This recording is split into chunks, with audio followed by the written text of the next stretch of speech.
Assalamualaikum warahmatullahi wabarakatuh. Ia didatangi mimpi-mimpi yang rutin ratusan kali sejak masih kanak-kanak hingga hari ini. Sejak bertahun-tahun lalu, mimpi-mimpinya dibahas di berbagai media nasional di Pakistan, diulas dalam beberapa buku, video YouTube, dan diskusi intelektual muslim di berbagai negara.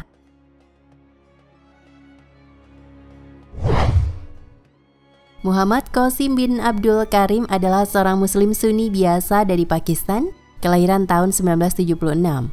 Sejak usia 12 tahun, ia didatangi oleh cahaya Allah Subhanahu wa Ta'ala dan sosok Rasulullah Shallallahu Alaihi Wasallam melalui mimpi. Dan sejak tahun 2014 diperintahkan oleh Rasulullah Shallallahu Alaihi Wasallam melalui mimpi untuk menyebarkan mimpi-mimpinya kepada seluruh umat Islam di dunia. Mimpi Muhammad Qasim disebut-sebut bertaut lekat dengan tanda-tanda kebangkitan Islam dari timur, persatuan umat muslim di Pakistan, munculnya pasukan jet tempur hitam yang tak terkalahkan, dan akan membebaskan tanah-tanah suci umat muslim yang hilang, juga tentang Ghazwah Hind dan Malhamah Kubra, keluarnya Dajjal dan Ya'juj Ma'juj selepas kedamaian dunia selama beberapa tahun. Muhammad Qasim berkata, Allah Subhanahu wa Ta'ala telah memperlihatkan dalam banyak mimpi saya bahwa nanti ketika negara Pakistan mulai berkembang pesat, maka negara India akan mencoba untuk memerangi Pakistan. Tapi saya tidak ingin pecah perang karena saya tahu perang ini pasti amat teruk dan ada banyak muslim di India. Maka saya meminta kepada Allah Subhanahu wa Ta'ala untuk berbuat sesuatu dan memintanya untuk mencegah perang ini terjadi. Maka Allah Subhanahu wa Ta'ala mengirimkan ratusan pesawat jet tempur hitam tak terkalahkan dengan pertolongannya, dan India menjadi ketakutan setelah melihat jet-jet tempur hitam ini. Bagaimana Pakistan bisa memperoleh jet-jet tempur hitam ini? Pikir mereka. Seluruh dunia, bahkan insinyur militer Amerika Serikat terkejut dan khawatir. Maka Pakistan akan mempunyai waktu untuk mempersiapkan diri dan juga membebaskan Kashmir. Namun sekutu-sekutu India dan kelompok-kelompok teroris akan bersedia pula untuk berperang dengan Pakistan. Ketika melihat pesawat tempur hitam ini, banyak umat Islam dari berbagai belahan dunia akan pindah ke Pakistan untuk memainkan peran mereka dalam membangun kembali Islam. Allah akan menolong kita. Rasulullah Shallallahu Alaihi Wasallam bersabda, jika zaman itu telah dekat kiamat, banyak mimpi orang beriman tidak bohong, dan sebenar-benar mimpi di antara kalian adalah mimpi orang yang paling jujur dalam perkataan. Hadis riwayat Muslim. Dari Abu Hurairah radhiyallahu anhu bahwa Rasulullah Shallallahu Alaihi Wasallam bersabda yang artinya, siapa saja yang melihatku dalam mimpi, maka ia benar telah melihatku, karena setan tidak dapat menyerupaiku. Hadis riwayat Muslim nomor 2266.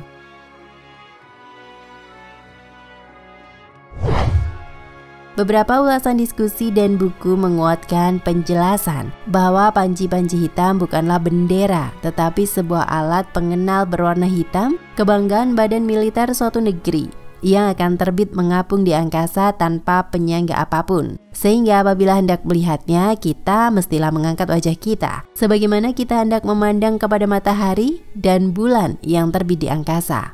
Dan mereka adalah pasukan jet tempur canggih Pakistan pada masa Imam Mahdi.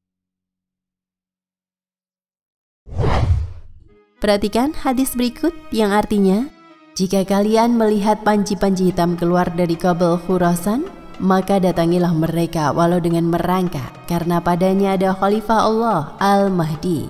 Mustadrak Al-Hakim hadis nomor 8578, Baihaqi dalam Dalail An-Nubuwah 6-516.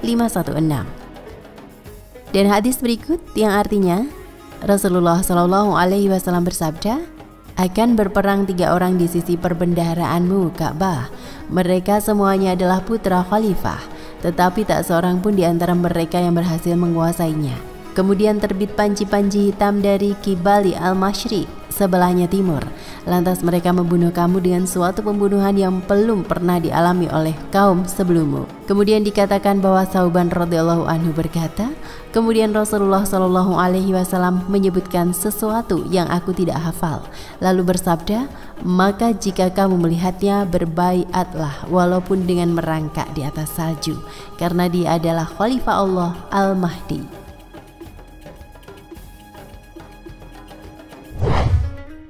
Jika membaca lafaz Arab pada kedua hadis itu dan membandingkannya dengan terjemahan bahasa Inggris atau Melayu yang tersebar luas, maka dengan jelas Anda sadari bahwa kedua hadis itu tidak merujuk kepada Khurasan sama sekali. Dapat dilihat dengan jelas bahwa kata Qabl atau Kibali telah ditinggalkan dan tidak diterjemahkan meski tertulis di lafaz Arabnya. Nabi Muhammad SAW memaknai ar-royah atau panji sebagai alat pengenal. Membuktikannya melalui pojok sejarah adalah bahwa Nabi Muhammad SAW menamai panji beliau dengan sebutan al-uqab yang berarti elang. Berdasarkan ilmu fikih, mustahil tulisan kalimat syahadah dinamai dengan nama hewan atau elang. Dengan demikian, secara logika, tidak mungkin panji-panji hitam yang dimaksud oleh Nabi SAW mencantumkan kalimat syahadat sebagaimana yang digunakan oleh ISIS misalnya. Nabi Muhammad SAW niscaya sangat cerdas dalam urusan ini dan pasti tahu bahwa Khawarij di masa-masa mendatang akan menggunakan slogan Islami untuk bendera mereka. Golongan Khawarij pertama yang memakai slogan Islami adalah Urwah yang berkata, tidak ada hukum kecuali hukum Allah, dan menentang Sayyidina Ali radhiyallahu anhu. Selain itu, Nabi Muhammad SAW menubuahkan panji Imam Mahdi akan terbit tatlu'u. Kata ini senantiasa dipakai hanya untuk menggambarkan terbitnya matahari dan bulan, dan panji-panji ini akan menerangi musuh dengan suatu cara yang belum pernah dilakukan oleh kaum manapun sebelumnya. Umat Islam sama sekali belum pernah memiliki armada tempur udara. Berbeda halnya dengan angkatan darat umat Islam yang telah ada sejak zaman Rasulullah SAW. Sedangkan angkatan laut umat Islam ada sejak zaman Muawiyah radhiyallahu anhu. Kini telah jelas maknanya dan tidak ada keraguan bahwa ini adalah nyata. Secara eksplisit penjelasan tentang panji-panji hitam yang sebenarnya adalah armada jet tempur dibentangkan dalam beberapa buku. Di antaranya buku berjudul Kajian Mimpi Muhammad Qasim bin Abdul Karim yang ditulis oleh Indra Noveria pada tahun 2018, dan buku Allah dan Muhammad dalam Mimpiku dengan tim penulis Helper Muhammad Qasim, terbit pada tahun 2019. Kedua buku tersebut menghamparkan penjelasan detail terkait mimpi ilahi yang dialami oleh seorang pemuda Pakistan bernama Muhammad Qasim. Bukan hanya soal panji-panji hitam dan jet tempur, lebih dari itu. Sejauh ini belum ada ulama di seluruh dunia yang mencap mimpi Muhammad Qasim adalah mimpi yang sesat, lantaran mimpi tersebut tidak ada yang menyelisihi Al-Quran dan hadis sahih.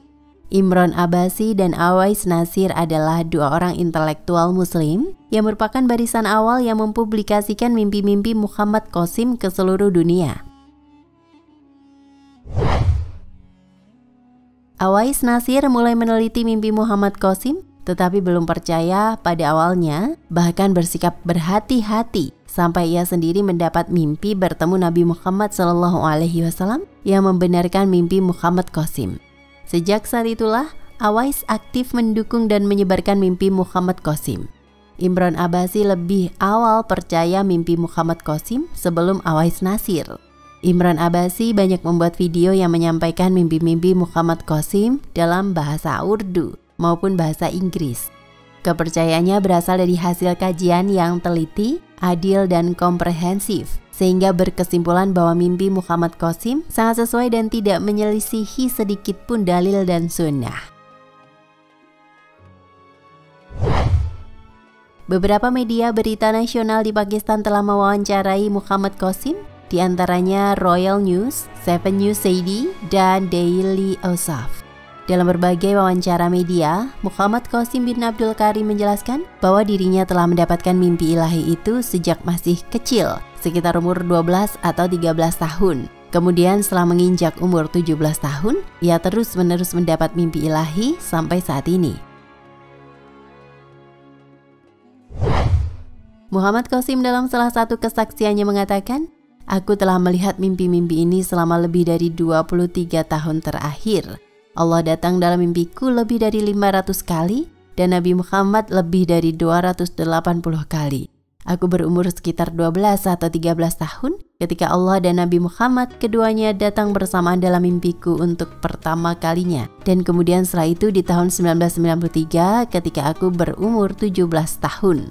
Allah dan Nabi Muhammad mulai datang secara teratur dan terus-menerus dalam mimpiku. Dan sejak saat itu Allah dan Nabi Muhammad terus datang ke dalam mimpi-mimpiku."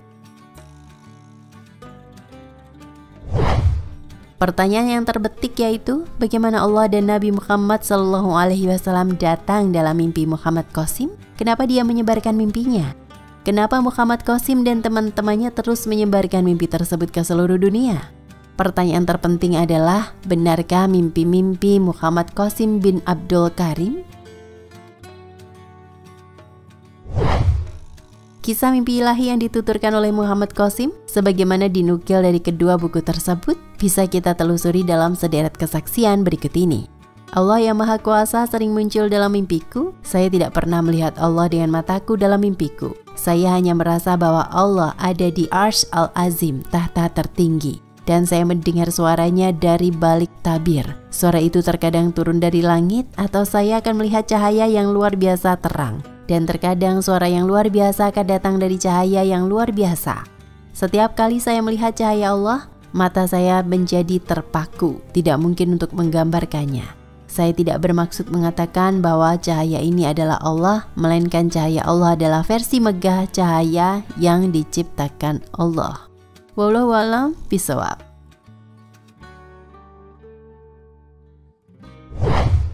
Nah pemirsa Ensiklopedia Al-Fatih, sampai di sini perjumpaan kita kali ini. Semoga menginspirasi.